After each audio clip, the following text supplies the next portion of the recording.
Hola a todos y bienvenidos a Relojes de Ojama. El día de hoy vamos a ver todo lo que necesitas saber sobre los relojes.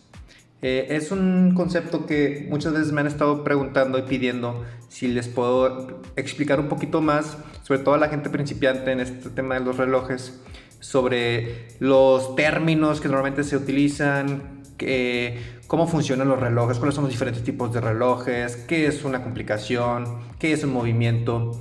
Entonces, como en cualquier hobby, hay su jerga que existe y que si no la conoces o si no la entiendes, cuesta mucho trabajo poder disfrutar el contenido o poder entender completamente lo que están diciendo las personas.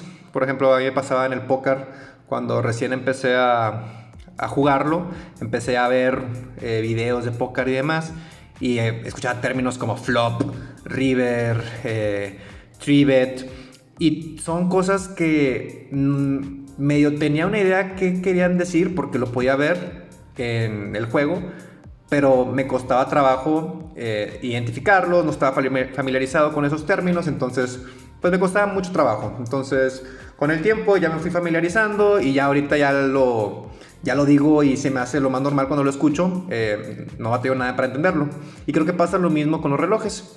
Hay muchas veces que decimos, no, que el movimiento tal, que el mecanismo tal, que la complicación tal, y el día de hoy quiero como tratar de ayudarles a las personas que son nuevas en este hobby a entender un poquito más de este glosario, estos términos, y que entiendan un poquito más sobre los relojes. Pero bueno, para no alargarme, vamos a empezar con el video. Vamos a empezar hablando sobre los tres tipos diferentes de relojes que hay. Los relojes, todos se utilizan para dar el tiempo, pero cómo dan el tiempo puede ser de maneras diferentes. Digamos que hay tres familias. Están los relojes mecánicos, que son los relojes, pues digamos, más viejitos, más queridos. Que un reloj mecánico, por ejemplo, agarrar este Seiko. Un reloj mecánico es un reloj que no tiene ningún componente electrónico. Aquí este reloj está dando la hora, si pueden ver que está moviéndose el segundero, a través de un sistema de puros engranes y diferentes piezas que hay dentro de este reloj. Entonces, aquí este reloj es un reloj automático. ¿Qué significa automático? Que adentro del reloj hay una cosa que se llama rotor, que es como un tipo péndulo. Y este péndulo, al nosotros usar el reloj, si lo tenemos puesto y hacemos movimientos en la muñeca, este rotor se va a mover. Es como un pendulito. Y ese movimiento genera energía, y esa energía es utilizada para alimentar a este reloj. Entonces, es un reloj mecánico porque todos sus componentes que se utilizan para mover el reloj son piezas mecánicas tal cual, o sea, no hay nada electrónico. Y es automático, ¿por qué? Porque no ocupas hacer nada más que usarlo y solito se va a cargar, por eso es de que automático, ¿verdad? Hay otros relojes mecánicos que se les llaman de cuerda. Yo aquí no tengo en mi colección un reloj de cuerda, pero muchos de mis relojes, además de ser automáticos, son de cuerda manual. ¿Qué quiere decir esto? Por ejemplo, este Tissot que tenemos aquí es un reloj automático, ¿ok? Ahorita está parado. Como no lo está usando, pues no tiene energía. Entonces, si yo lo empezara a usar, el rotor que está dentro se activaría, generaría energía y empezaría a andar el reloj. Y algo que tendría que hacer es ajustar la hora y el tiempo. Ajustar la hora y la fecha. En este caso, también es un reloj de cuerda. ¿Qué quiere decir de cuerda? Que puedo yo girar la corona. La corona, recuerden, es esta pieza que es con la que usamos para ajustar la hora del reloj. Y lo único que tengo que hacer es darle vuelta. Y miren cómo, sin nada más que dar vuelta, ya empezó a andar el segundero. ¿Por qué? Lo que hice fue darle cuerda manual. ¿Por qué? Porque al estar dando este movimiento, hay un resortito al que alimenta este reloj y va a empezar a generar esa energía y la va a convertir en este movimiento del reloj. Movimiento se le llama, muchas veces van a escucharme decir movimiento, o van a escuchar a gente decir el movimiento del reloj. Movimiento es simplemente cómo se le dice a la maquinaria que hace mover, válgame la redundancia, por eso el nombre, el reloj. ¿Okay? Entonces, Estos son movimiento automático, pero también con facultades de cuerda manual. Hay unos relojes que son mecánicos, pero únicamente se pueden cargar de energía dándole vuelta manualmente. A mí no se me hacen muy prácticos, la verdad yo prefiero los automáticos, pero sé que mucha gente le gustan mucho los relojes de cuerda manual por esa sensación de que, bueno, tienes como una conexión muy personal con el reloj y tienes que estarle dando pues cuerda. Después tenemos los relojes de cuarzo. Los relojes de cuarzo yo creo que son los más comunes. El mercado está lleno de relojes de cuarzo. ¿Por qué? Porque los relojes de cuarzo son muy económicos y son muy precisos.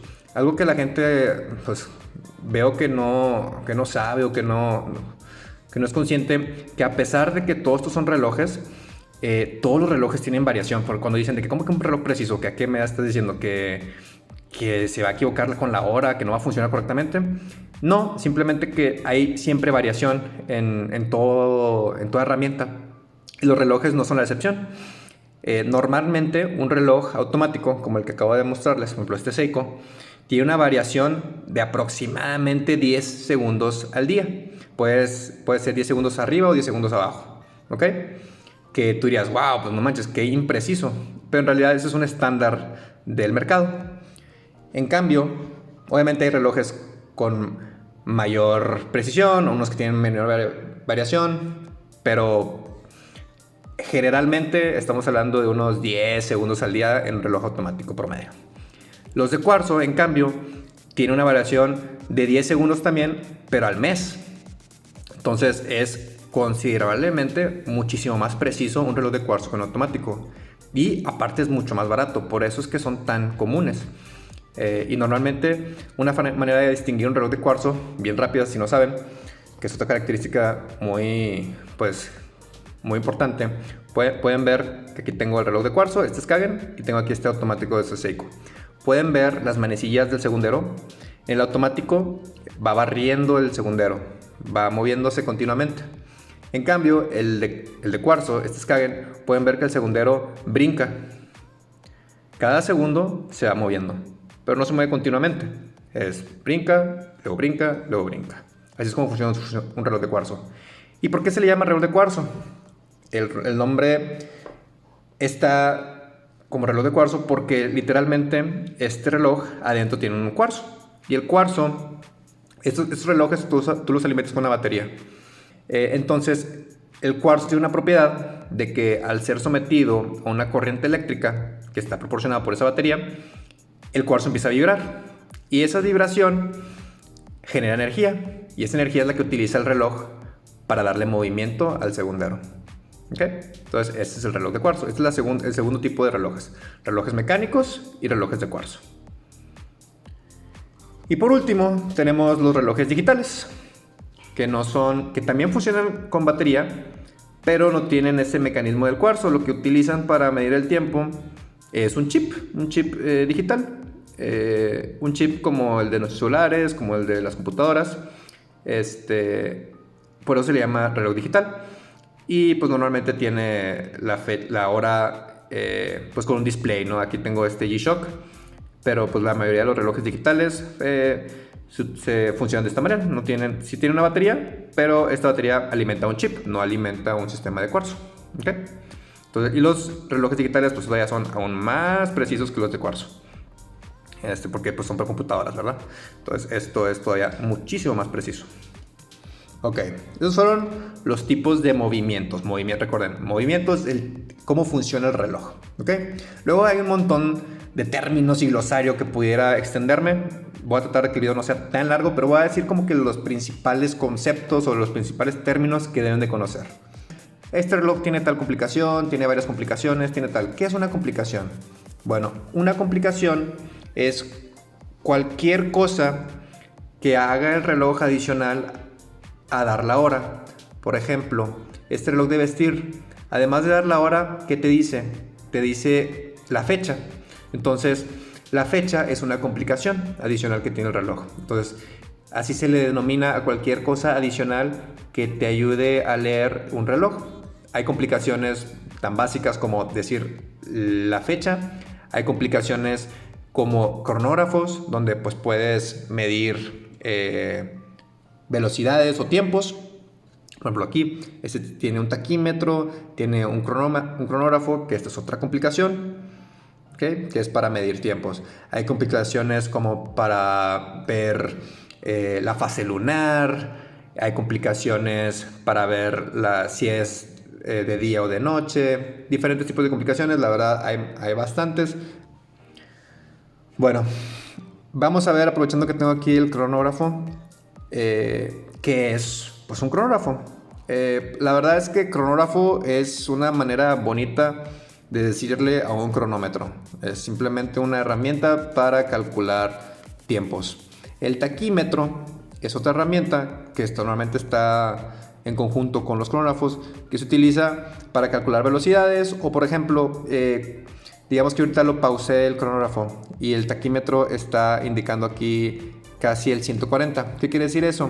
Que, bueno, en una hora, ¿cuántas veces pasa este evento que acabo de medir? Bueno, pues pasa 140 veces. Entonces es muy útil para, por ejemplo, temas de ciclismo, de carreras, pero inclusive para temas de manufactura. Digamos que estás en una línea de producción y quieres calcular cuántas plumas puede generar tu línea de producción. Entonces digamos que tú empieza a correr el proceso de la línea de producción y digamos que paras aquí, ¡pum! ¿Cuánto fue? Mira, fíjate que fueron casi 10 segundos, ¿ok? Y está el taquímetro en el 500. Eso quiere decir que en una hora esa línea de producción puede hacer 500 unidades o 500 plumas, ¿ok? Bueno, ahora quisiera hablar sobre la anatomía de un reloj, porque es importante conocer los términos. Tenemos diferentes partes del reloj, ¿ok? Voy a seguir utilizando este cronógrafo para explicarles. Tenemos la caja del reloj. La caja es todo esto que está aquí dentro del reloj. Todo esto es la caja. Si le quitáramos el brazalete, quedaríamos únicamente con la caja del reloj, ¿ok? El brazalete, los relojes pues normalmente vienen con brazalete de acero inoxidable como este, pero también vienen con correas de piel como este otro, o con correas de nato, que esta es una de tela, y en casi todos los podemos estar intercambiando. Por ejemplo, este reloj seco que está aquí no venía con esta correa de nato, de hecho viene con un brazalete, pero a mí no me gusta el brazalete, yo se lo cambié. Esta es una de las propiedades, propiedades de los relojes que a mí me gusta bastante, que puedes alterarlos o modificarlos a tu gusto. Inclusive podría cambiar entre los diferentes brazaletes que tengo de mis relojes, siempre y cuando sean de la misma medida. Ok, ahora regresando a la anatomía de los relojes. Tenemos la caja, tenemos el bisel, que es el círculo que está alrededor del reloj. Tenemos el cristal. Muchas veces me escuchan decir, no, que el cristal de zafiro, que el cristal mineral, que el cristal Hardlex. Hay diferentes tipos de cristales. Cada uno tiene sus ventajas, ¿verdad? En lo personal, yo procuro que mis relojes sean de cristal de zafiro. ¿Por qué? Porque el cristal de zafiro es un cristal que es altamente resistente a las rayaduras, y pues eso significa que es un reloj que te va a durar bastante tiempo, porque la verdad es que yo uso mucho mis relojes, entonces es muy normal que pueda llegar a golpearlos o que simplemente con el uso algo les pueda pasar. Entonces tener un cristal de zafiro pues me ayuda a proteger el reloj de una mejor manera, me ayuda a evitar estas rayaduras, que para mí pues trato de preservarlos, aunque los uso mucho, como quiera trato de preservarlos lo mejor posible. Entonces pues el cristal de zafiro para mí es como mi principal opción. Obviamente tengo relojes que no tienen cristal de zafiro, este sí tiene cristal de zafiro, pero por ejemplo Skagen, este Skagen que está aquí, y la mayoría de los relojes, sobre todo los relojes de entrada, los relojes más económicos, van a tener un cristal mineral. Este es un cristal mineral que, a diferencia del zafiro, es mucho más propenso a que si tiene un golpe o que si tiene o si lo rayas, que se vaya a ver eso, que en realidad vayas a dañar el el cristal.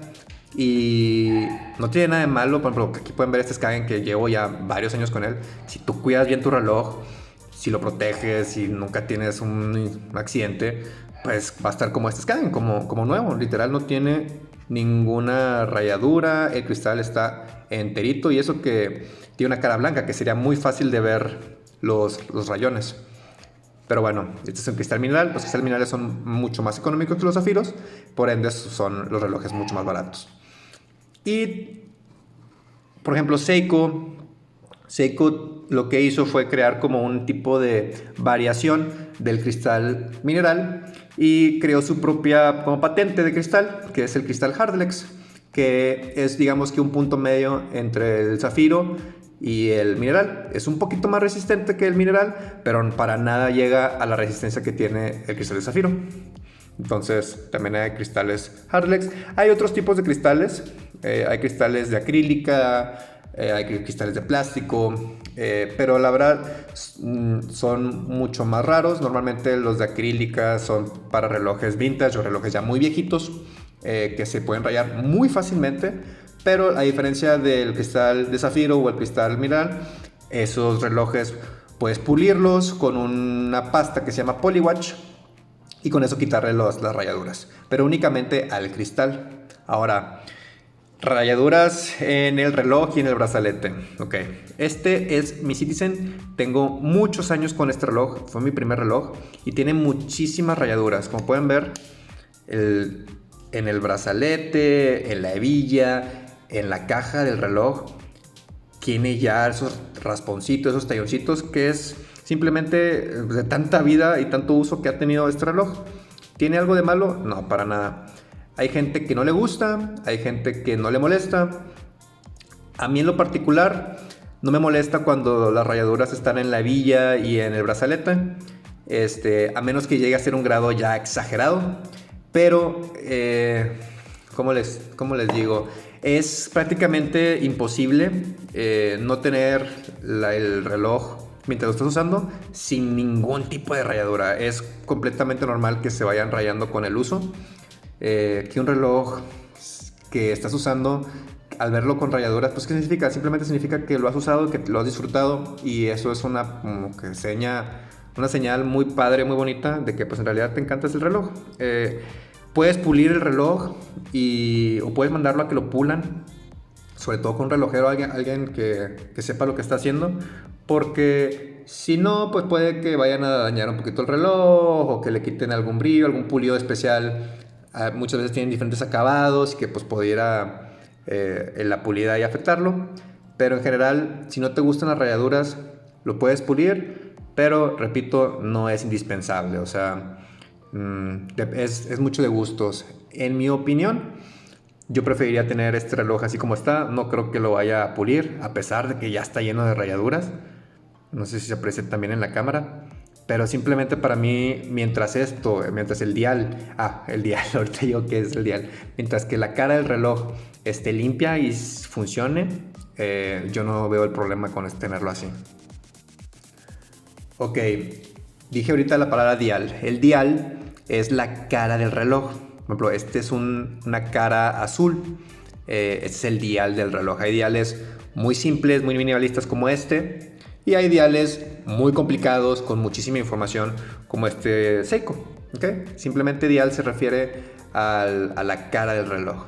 ¿Okay? Por ejemplo, aquí tenemos un Seiko de piloto. Déjame guardo mi Citizen querido, que es mi primer reloj, mi chiquito. Ok. Aquí tenemos el Seiko Flightmaster. Ok, este es un reloj con muchísimas complicaciones, con mucha información, con un dial muy complicado, con cronógrafo, con fechador. Algo que a lo mejor les va a tocar es, como pueden ver, si yo quisiera, es un cronógrafo, ¿verdad? Igual que el otro Seiko. Pero si yo quisiera activarlo, no me deja. ¿Por qué? Porque hay muchos relojes, sobre todo los relojes que están pues construidos para aguantar altas profundidades de agua o tener una buena resistencia al agua, es que protegen los botones y la corona del reloj enroscándolos como si tuviera un tipo de Sí, de algo que lo está apretando ahí. Entonces yo tengo que desenroscar el botón para poder activarlo. Y ahora sí, ya puedo activarlo. Es como liberarlo, como quitarle su protección. ¿Cuál es el beneficio de eso? Que tienes mucho mayor, tienes mejor sello aquí, entonces no va a entrar el agua tan fácilmente. Por ejemplo, este reloj, al tener esas características de la corona, o sea, si yo quiero cambiar la hora, no puedo. Tengo que primero desenroscar la corona. Ya botó, ahora sí, ya puedo moverla y cambiar la hora y la fecha. ¿Ok? ¿Cuál es la ventaja de esto? La resistencia al agua. Este reloj tiene 200 metros de resistencia al agua. Y la resistencia al agua es otro concepto importante que quisiera mencionar, porque van a haber diferentes números en cuanto a la resistencia al agua. Lo más común es que un reloj diga water resistant, ¿verdad? Cuando dice water resistant, significa que tiene 30 metros de resistencia al agua. ¿Ok? Por ejemplo, aquí tengo este reloj de vestir, el Tissot. Este reloj tiene 30 metros de resistencia al agua. Lo dice atrás en la tapa del reloj. ¿Okay? Cuando tengan dudas de algún reloj, siempre en la parte de atrás va a venir la información. Va a decir si es automático, la resistencia al agua, la marca, el número de referencia y demás. Pero bueno, este reloj tiene 30 metros de resistencia al agua. ¿Qué significa eso? ¿Que puedo meterme al agua y sumergirme 30 metros y el reloj va a funcionar? No. De hecho, la resistencia al agua es una escala muy diferente a la que tú pensarías como por lógica. 30 metros de resistencia al agua a fines prácticos, para lo que en realidad puede aguantar, es para salpicaduras de agua. Es decir, si tú estás lavando las manos, no te tienes que quitar el reloj para lavarlo, para hacerlo. ¿Por qué? Porque la poca agua que le pueda salpicar al reloj no le va a hacer daño, no va a entrar adentro del reloj. Que eso es, pues, el agua es de los principales enemigos de los relojes, ¿verdad? Pueden dañar completamente un reloj si el agua entra adentro del mecanismo, adentro del movimiento. ¿Ok? Entonces la resistencia al agua es muy importante. Pero bueno, entonces, si 30 metros es únicamente para aguantar mientras me lavo las manos, para aguantar salpicaduras, 50 metros, 100 metros, 200 metros y más adelante, pues, ¿cuáles son las diferencias? Bueno, les voy a hacer bien práctico para que no se extienda tanto el video. 100 metros de resistencia al agua ya es más que suficiente para sumergir el reloj dentro del agua. Por ejemplo, la mayoría de los relojes automáticos, por ejemplo, este no es automático, este es un solar, pero este reloj tiene una resistencia al agua de 100 metros. ¿Qué quiere decir? Que lo puedo meter al agua. Yo me puedo bañar con él, me puedo meter a la alberca con él y me puedo meter inclusive al mar con él y no le va a pasar absolutamente nada. Puede aguantar esta presión de agua. Las unidades de 30 metros, 50 metros, 100 metros se refieren a eso, a la presión del agua. ¿Ok? Muchas veces o normalmente los relojes de buzo, que son hechos literalmente para bucear, para estar bajo profundidades de agua, tienen 200 metros. Además de metros, pueden que esté calculado en bar o atmósferas, que simplemente es una conversión diferente. Por ejemplo, este es 200 metros, pero aquí dice en la esfera, adentro dice 20 bar, que es simplemente otra conversión de la resistencia al agua. ¿Ok? Pero para ustedes, para fines prácticos, es 30. Si no dice water resistant, significa que no es resistente para nada al agua. Por ejemplo, relojes de madera y relojes, pues, de plástico y relojes de muy baja calidad, no van a que no digan water resistant ni siquiera. Esos relojes no lo pueden mojar para nada. ¿Ok? O si lo haces, corres un alto riesgo de que se descomponga. Si dice water resistant, simplemente significa que tiene 30 metros de resistencia al agua.